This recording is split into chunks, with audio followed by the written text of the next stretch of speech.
the recent maybe like sharpened focus on additional support needs within initial teacher education. That's something that the EIS has been interested in, alongside what the emphasis has been on equality matters within initial teacher education programmes too. We've had quite a number of conversations in recent years with university heads of school of education about those very areas, because we were concerned for a time that maybe some of the inputs around these areas was too light.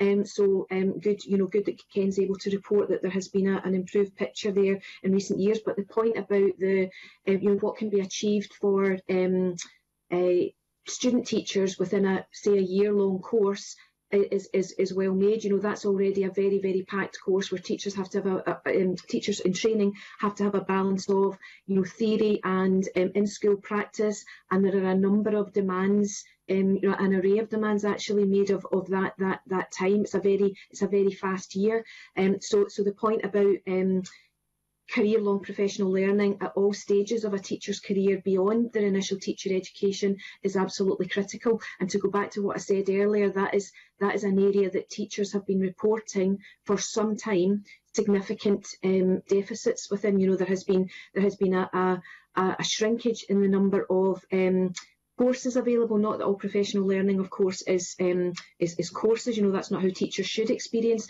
professional learning. But that is, that is one type of learning that because it requires funding, we've seen significant cuts in. And actually, in response to that, the EIS over the last couple of years has been providing professional learning to members, specifically around additional support needs, trying to look at it both generally but also in terms of specificity. Looking at that array of needs that can be quite difficult to cover within a very short space of time, particularly within 1 year initial teacher education courses. I also wanted to pick up on something that that Eileen was saying.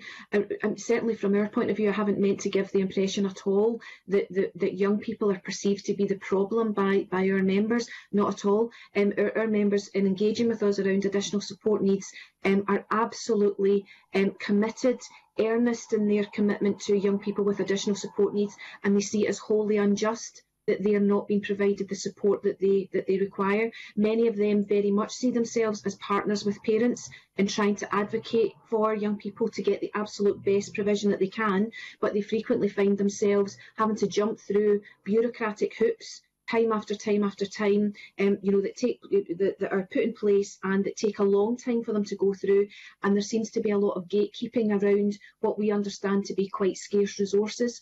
So I think that some of that maybe lack of engagement with parents is about some of that kind of gatekeeping kind of behaviour that has emerged, because everybody knows there aren't enough resources currently within the education sector to go around, and there aren't enough resources to go around specifically when it comes to additional support needs.